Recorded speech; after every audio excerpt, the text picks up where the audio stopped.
আসসালামু আলাইকুম রহমতুল্লাহি ওয়া বারাকাতুহ। প্রিয় দিনী ভাই ও বোনেরা, কেমন আছেন সবাই? জি আলহামদুলিল্লাহ, আশা করি সকলেই ভালো আছেন।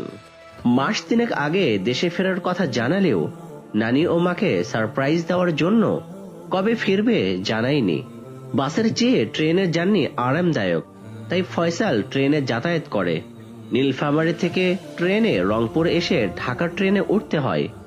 ওই ট্রেন ছাড়ে সন্ধ্যে 7টায়, তাই ফয়সাল ওই দিন সকালে রওনা না হয়ে বিকেল 5টায় চৌধুরী বাড়ি থেকে বেরোলো। এদিকে রিক্সা খুব কম চলাচল করে, তবে মাইল দুয়েক দূরে একটা বাজার আছে, ওখানে সব সময় রিক্সা পাওয়া যায়। আজ ভাগ্যগুণে কিছু দূর আসার পর পেছন থেকে আসা একটা খালি রিক্সা পেয়ে গেল। বাজারের কাছাকাছি এসেছে এমন সময় সামনে থেকে একটা ট্যাক্সি আসতে দেখে রিক্সাওয়ালাকে ফয়সাল সাইড দিতে বলল। রিক্সাওয়ালা বলল, দেখছেন না, সাইড দেওয়ার মতো রাস্তাটা চওড়া নয়। ফয়সাল চিন্তিত হয়ে বলল, তাহলে এখন কি হবে? রিক্সাওয়ালা বলল, কি আবার হবে, গাড়ির ড্রাইভারকে ব্যাক গিয়ারে বাজারে যেতে হবে। কিছুটা দূর থেকে ট্যাক্সি ড্রাইভার হর্ন বাজাচ্ছিল। সাইড না পেয়ে রিক্সার সামনে এসে ব্রেক করে বলল, সাইড দেওয়ার জন্য আগের থেকে হর্ন বাজালাম, তুমি সুবিধা মতো জায়গায় দাঁড়াতে পারতে। রিক্সাওয়ালা বলল, সাইড দেওয়ার মতো জায়গা থাকলে তো দাঁড়াবো, বাজার কাছেই, ওখানে সাইড দেওয়ার জায়গা আছে, আপনি ব্যাক গিয়ারে বাজারে চলুন। রিক্সাওয়ালা কথা শুনে ড্রাইভার রেগে গেল। সামনের রাস্তার দিকে একবার চোখ বুলিয়ে কি করবে জানার জন্য পিছনে বসা প্যাসেঞ্জারের দিকে ঘাড় ঘুরিয়ে তাকালো। ততক্ষণে ফয়সাল রিক্সা থেকে নেমে পেছনের সিটে স্বপ্নে দেখা সেই মেয়েটিকে দেখে অবাক হয়ে এক দৃষ্টিতে তার দিকে তাকিয়ে রইল। স্বপ্না আজ ভোরে ঢাকায় পৌঁছে এয়ারপোর্ট থেকে ট্যাক্সি ক্যাব নিয়ে বাড়ি আসছে। ড্রাইভারের তাকানোর উদ্দেশ্য বুঝতে পেরে রিক্সাওয়ালার কথা যাচাই করার জন্য গাড়ি থেকে নামতেই ফয়সালের চোখে চোখ পড়ে গেল। তাকে ওইভাবে তার দিকে তাকিয়ে থাকতে দেখে খুব রেগে গেল। বলল, আপনার কি ভদ্রতা জ্ঞানও নেই? দেখে তো মনে হচ্ছে ভদ্র ঘরের ছেলে। স্বপ্নার কথা ফয়সালের কানে গেল না। কয়েক বছর ধরে যে মেয়েকে স্বপ্নে দেখে আসছে, সে মেয়ে আজ তার সামনে। স্বপ্না চৌধুরী বংশের মেয়ে না হলেও নাতনি, তার রক্তে চৌধুরী বংশের রক্ত, তাই ছেলেটাকে এইভাবে তাকিয়ে থাকতে দেখে ও তার কথায় উত্তর না পেয়ে আরো রেগে গেল। এগিয়ে এসে ফয়সালের গালে কষে একটা চড় মেরে বলল, অভদ্রদের এইভাবে ভদ্রতা শেখাতে হয়। স্বপ্নার চড় খেয়ে ফয়সাল বাস্তবে ফিরে এলো। যন্ত্রণা অনুভব করে গালে হাত বুলাতে বুলাতে রিক্সাওয়ালাকে বলল, রিক্সা রাস্তা থেকে জমিতে নামাও। রিক্সাওয়ালা ঘটনাটা দেখেছে, তাই কিছু না বলে রিক্সা রাস্তা থেকে জমিতে নামালো। ততক্ষণে স্বপ্না গাড়িতে উঠে বসেছে। ড্রাইভার গাড়ি ছেড়ে দিল। গাড়ি চলে যাওয়ার পর রিক্সাওয়ালা ফয়সালকে বলল, আমি একা রিক্সা রাস্তায় তুলতে পারবো না, আপনিও ধরুন। রাস্তায় রিক্সা তোলার পর ফয়সাল উঠে বসলো।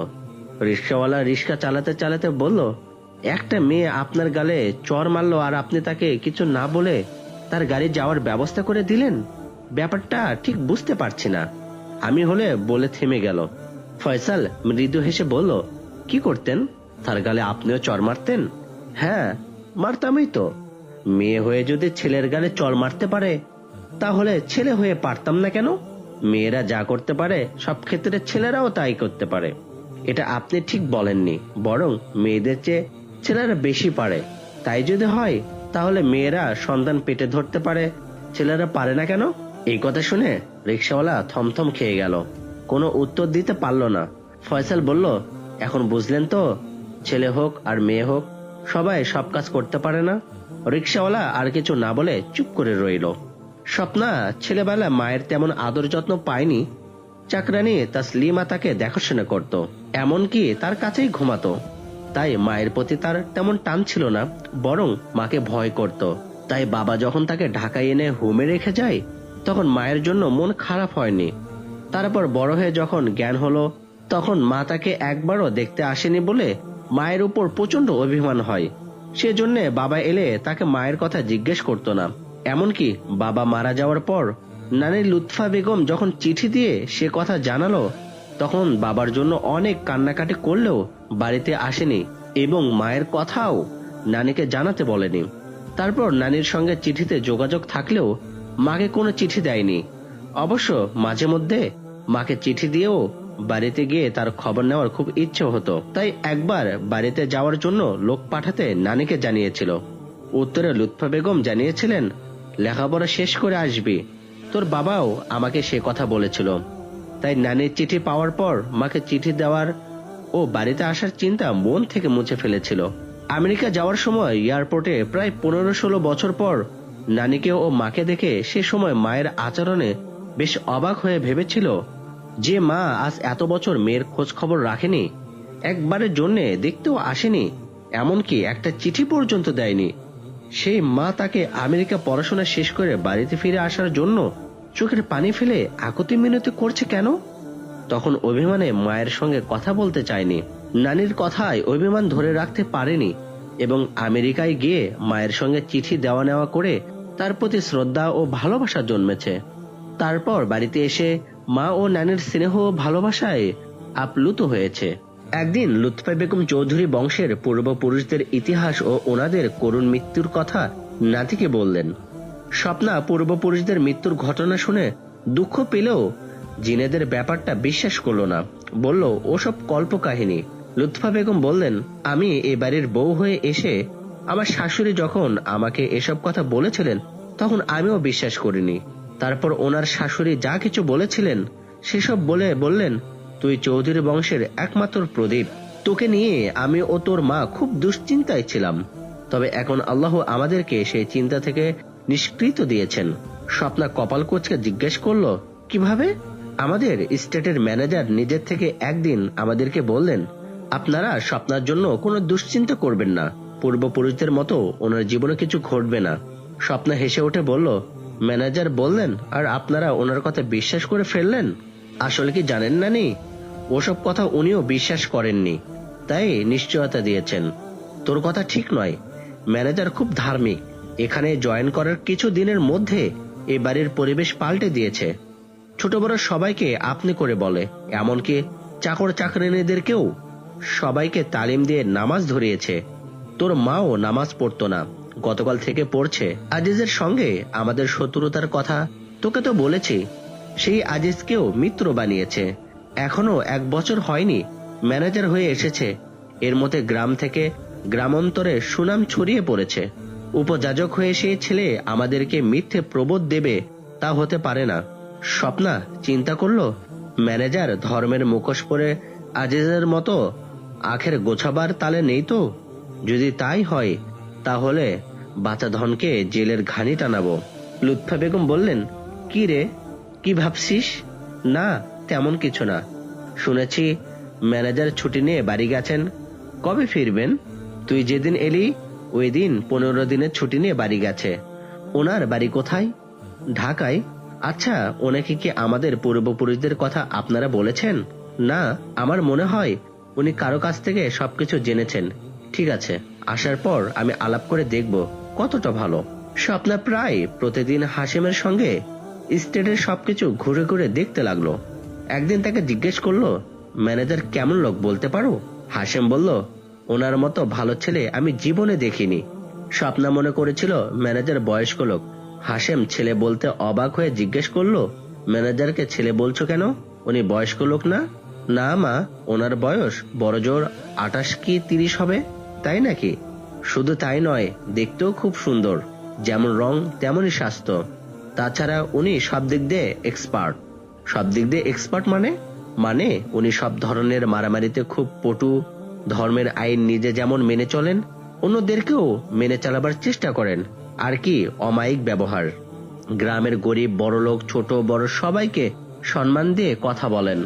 সবার মুখে ম্যানেজারের প্রশংসা শুনে স্বপ্নার দৃঢ় ধারণা হলো ম্যানেজারের কারো কাছ থেকে চৌধুরী বংশের খোঁজ খবর নিয়ে রাজকন্যা সহ রাজত্ব পাওয়ার আশায় এখানে এসেছে এবং ধর্মের মুখোশ পরে সকলের মন জয় করেছে।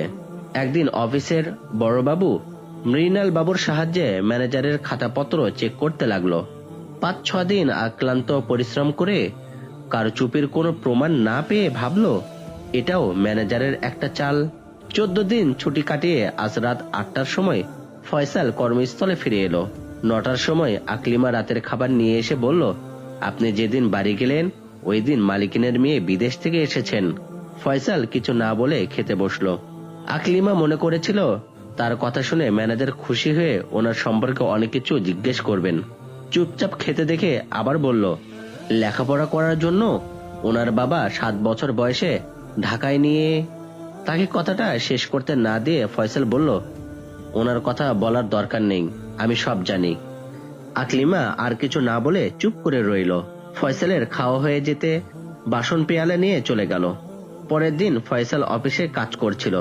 হঠাৎ দরজার দিকে তাকিয়ে স্বপ্নাকে দেখে দাঁড়িয়ে সালাম দিয়ে বলল, আসুন। স্বপ্না ম্যানেজারের সঙ্গে পরিচয় করার জন্য কিছুক্ষণ আগে এসে ফয়সালকে চিনতে পেরে থমকে দাঁড়িয়ে ভাবছিল, আসার দিন তাহলে এনারই গালে চড় মেরেছি। ফয়সাল তার দিকে তাকাতে চোখে চোখ পড়ে গেল। বেশ কিছুক্ষণ এক দৃষ্টিতে তাকিয়ে থেকে একে অপরকে বোঝার চেষ্টা করলো। তারপর প্রথমে ফয়সাল মৃদু হেসে বলল, সেদিনের ঘটনায় আমি কিছু মনে করিনি, প্লিজ ভিতরে এসে বসুন। স্বপ্না ভিতরে এসে ফয়সালের সামনে চেয়ারে বসলো। ফয়সাল বসে বলল, আমি কিন্তু আপনাকে সালাম দিয়েছি।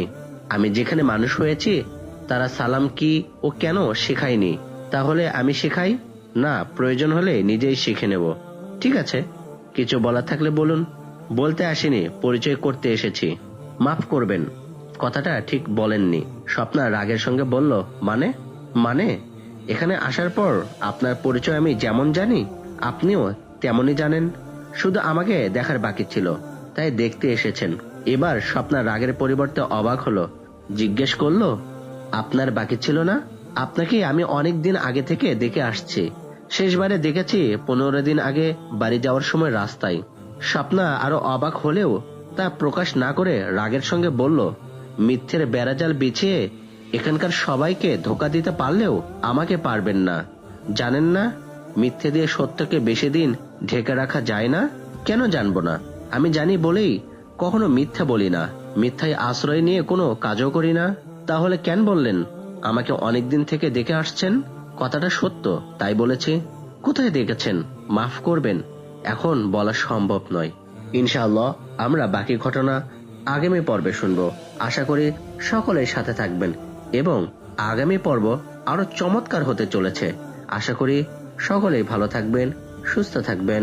আসসালামু আলাইকুম ওয়া রাহমাতুল্লাহি ওয়া বারাকাতুহু।